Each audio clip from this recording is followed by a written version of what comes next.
Nada une más a la familia que los deliciosos huevos de Eggland's Best. Nos encanta su sabor, siempre delicioso y fresco de granja. Además de la mejor nutrición, como 6 veces más vitamina D, 10 veces más vitamina E y 25% menos de grasa saturada que los huevos regulares. Con Eggland's Best puedes estar segura de que estás obteniendo lo mejor. Eggland's Best. Mejor sabor, mejor nutrición, mejores huevos. Visita egglandsbest.com para más información.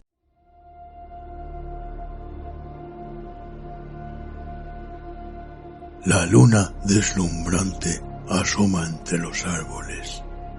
La oscuridad de la noche lo inunda todo. Y una tenue niebla comienza a aparecer. Adéntrate en el bosque. Busca el árbol viejo. Siéntate a su lado.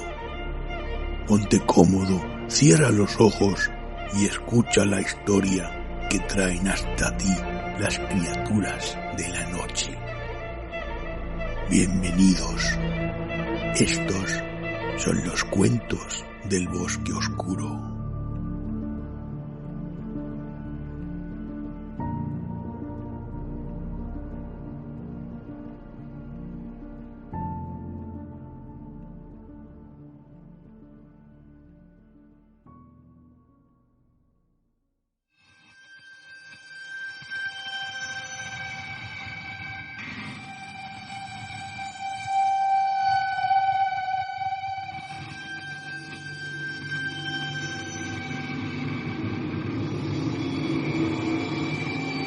El reto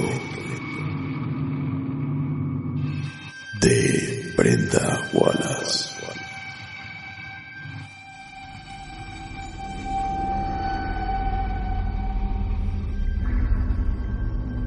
No me deslumbra el arrojo de los hombres cuya bravura está ligada a la escasez de aprensión ante ciertas circunstancias, pues de sobra es sabido que la cualidad de la gallardía es común a todos los muchachos jóvenes y está supeditada en la edad y no a un valor innato. A mí, en cambio, me encandilan las personas que van más allá, aquellas de osadía congénita que desarrollan este valor al llegar a la conclusión de que la vida está a falta de propósitos. Admiro por ello a los que solo se rinden cuenta a sí mismos, a los que no se inclinan ante la autoridad. Quizás si la gallardía de los dos mozos protagonistas de la historia que voy a relatar se hubiese escudado en el hecho de aceptar que la vida carecía de objetivos, en lugar de en la terquedad ligada a la fanfarronería, seguramente habrían corrido mejor suerte. La juventud hace que la mayoría de los hombres no reparen los peligros acechantes, pero cuando el arrojo es inherente y no transitorio, uno tiene más suerte porque posiblemente es también más inteligente. A mediados del siglo XX, los oscuros atardeceres del largo invierno se hacían interminables en los pueblos donde no había electricidad en las casas. Por eso, al caer la tarde, las corroblas de hombres en las plazas de aquellas zonas remotas eran comunes. Viejos, jóvenes y niños se aglutinaban por edades en los lugares más simbólicos y céntricos de las villas y mantenían temas de conversación acordes con la generación a la que cada uno de ellos pertenecía. A veces los que estaban a punto de abandonar la adolescencia permitían que aquellos que casi la rozaban se acercaran a escuchar sus peripecias. Probablemente lo consentían, conociendo de sobra la admiración que sus andanzas suscitaban entre los de menor edad. Otras veces los temas a tratar eran más serios, así que cuando uno de los pequeños hacía el amago de acercarse a escuchar, cualquiera de los mayores se quitaba el cinturón que sujetaba sus pantalones él le arreaba un correazo al inoportuno oyente que había provocado que tuvieran que cortar la conversación repentinamente. También estaban las ocasiones en las que las tertulias tampoco se extendían demasiado. Entonces los mozos más robustos se retaban en distintas bravuconerías para mostrar su hombría ante el resto del público masculino. Precisamente fue en uno de esos anocheceres en los que el hastío hacía mella entre los varones de un diminuto pueblo de olivares, puesto que la monotonía y lo iterativo de lo que allí se contaba se inclinaba a la indiferencia más que al interés, cuando una serie de acontecimientos condujeron a una tragedia que aún a día de hoy continúa siendo un misterio para todos los que presenciaron tal hecho. Aquella gélida noche no consentía que las mentes se concentraran en debatir y rebatir asuntos de lindes y campos de cultivo. Por eso, para calentar con emoción los cuerpos helados de los que desafiaban a la ventisca septentrional, dos de los muchachos más intrépidos del lugar se retaron del siguiente modo. Hacía ya unos meses que habían cerrado el antiguo cementerio del Calvario. Al parecer, la última persona en ocupar el único nicho vacío lo hizo por el mes de abril, y el acontecimiento que pondré seguidamente en vuestro conocimiento sucedió en la madrugada del día 31 del frío octubre de aquel mismo año. El cementerio viejo, como ya se conocía al que hasta hacía poco había estado en funcionamiento, se encontraba en una zona agreste, bastante más alejada del pueblo que el mucho más accesible cementerio nuevo. Desde su clausura, el viejo había permanecido cerrado a cal y canto. Sus puertas solo se mantenían abiertas los domingos, durante las horas posteriores a la misa dominical. Para llegar hasta la cancela que coronaba la entrada, había que seguir un camino embarrado y angosto que había complicado durante años la tarea de portar al difunto hasta el lugar donde descansaría eternamente. Pues bien, como iba diciendo, aquella noche, y para mostrar su valía, dos jóvenes acordaron que se dirigirían hasta el cementerio viejo cuando el reloj del ayuntamiento marcara las 12. El primer participante saltaría su muro y ataría su cinturón en el brazo superior de la cruz de la tumba que se encontraba justo en el centro del camposanto, con la condición de que si regresaba después de las 12:30 no habría superado el reto.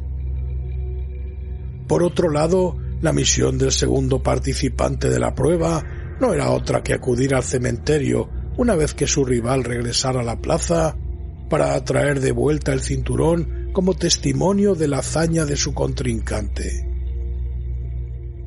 Cuando todas las normas estuvieron establecidas, el primer participante se dirigió hacia la Chaparrita, la calle que se encontraba detrás de la plaza y cuyo camino empedrado discurría en paralelo junto a un arroyo por el que corría un fuerte torrente de agua.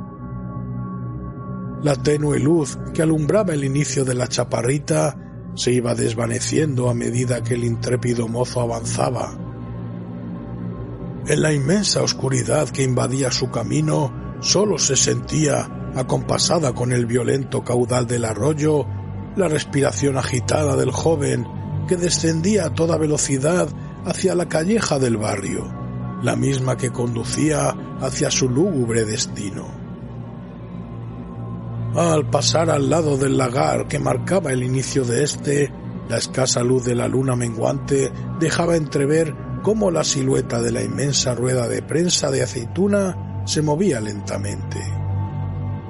El chirrido metálico de su desplazamiento creaba un ambiente un tanto turbador, de ahí que el bravucón acelerara el paso en el preciso instante que trotaba a su altura.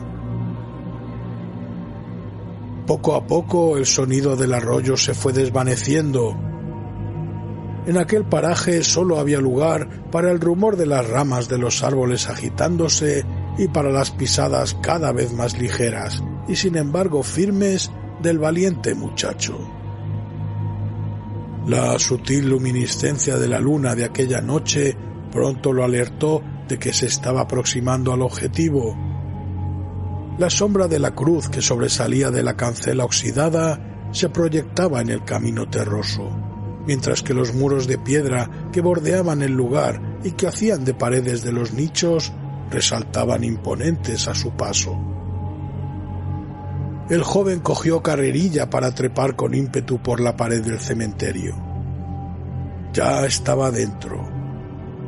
Buscó a duras penas la cruz de la tumba en la que habían acordado que ataría su cinturón, y cuando lo hubo hecho, dedicó unos segundos más a asegurarse de que el cuero negro quedara bien amarrado alrededor de ésta, para complicarle la tarea a su rival. Eufórico y marchando de nuevo a toda velocidad por la chaparrita, el joven vociferaba su triunfo para los que esperaban impacientes en la plaza oyeran su clamor victorioso. Alcanzó la meta cuando aún quedaban 10 minutos para que el minutero del reloj del ayuntamiento rozara el número 6. Una vez en la plaza, rebasó la barrera humana que laureaba su logro y se colocó en el centro. ¡Ya está hecho! ¡Ya está hecho!, gritaba alzando los brazos en señal de victoria. El revuelo que se generó fue tal que tan solo unos pocos de los presentes repararon en que Felipe, el segundo participante del reto, salía a toda prisa en dirección al cementerio del Calvario para cumplir con su parte del desafío. Cuando el minutero marcó la 1:15, el público se fue caldeando, sobre todo porque el segundo bravucón había partido con 5 minutos de antelación que le descontarían cuando estuviera de vuelta. El tiempo seguía pasando y la aguja por fin alcanzó el número 11, lo que indicaba que era la 1:05 y que el último rival de la gesta había perdido. Un séquito de admiradores, fascinados por la gallardía mostrada, aupaba y arengaba al ganador. Sin embargo, el regocijo se fue disipando y el desconcierto fue en aumento cuando el reloj continuó desafiando impasible al tiempo y el otro mozo seguía ausente. La 1:30, las 2. La gente comenzaba a retirarse a sus casas, pero algunos jóvenes, incluido el ganador del duelo, resolvieron que continuarían esperando. La noche avanzaba y con ella el frío del recién estrenado mes de noviembre. La extrañeza comenzaba a abrirse paso entre las burlas iniciales, de modo que los muchachos decidieron acudir al cementerio para cerciorarse de que todo iba bien. En el camino enfangado que conducía hasta el Calvario, la vigorosa luz de las linternas que portaban los mozos mostraba, aún frescas, las pisadas de los competidores. Lo más curioso de todo era que, si bien se apreciaban 2 pares a la ida, a la vuelta solo se distinguía un par de huellas, lo que indicaba que el ausentado todavía no se había marchado del cementerio, y si lo había hecho, no había regresado al pueblo.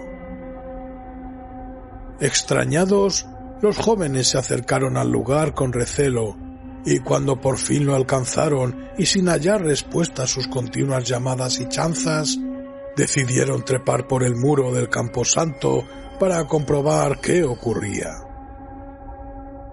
Los codos apoyados en la parte superior de la pared estriada eran suficientes para permitir que el resto del cuerpo se mantuviera recto y erguido, pero en esta postura difícilmente podían sostener las linternas. Finalmente, cuando lograron iluminar la zona, la estupefacción se apoderó de los muchachos, ya que en el cementerio no había ni rastro del perdedor. Lo insólito del asunto era que, al igual que ocurría en la senda por la que habían transitado minutos antes, se apreciaban 2 pares de pisadas que claramente descubrían el itinerario que ambos participantes habían seguido en el interior del cementerio hacia la execrable cruz que destacaba sobre la lancha gris de la antigua tumba. Sin embargo, el rastro del desaparecido se esfumaba justo en este punto. Lo que hacía aún más singular este enigma era que el cinturón tampoco pendía de la cruz en la que su contrincante lo había amarrado con esmero. Ante tan extraordinaria situación, los jóvenes se dejaron caer al suelo y marcharon con premura hacia el pueblo, confiando en que al día siguiente darían en casa con el mal perdedor, y entonces no le quedaría más remedio que aceptar la derrota que cobardemente había sorteado.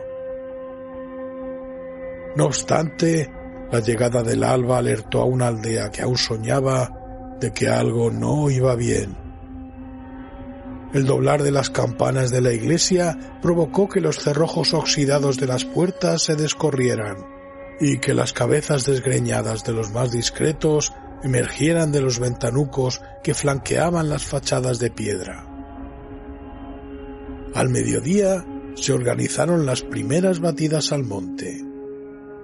Duraron meses hasta que los últimos que persistieron en la búsqueda desistieron, al no hallar pista alguna del paradero del joven que se esfumó de este mundo sin dejar rastro alguno.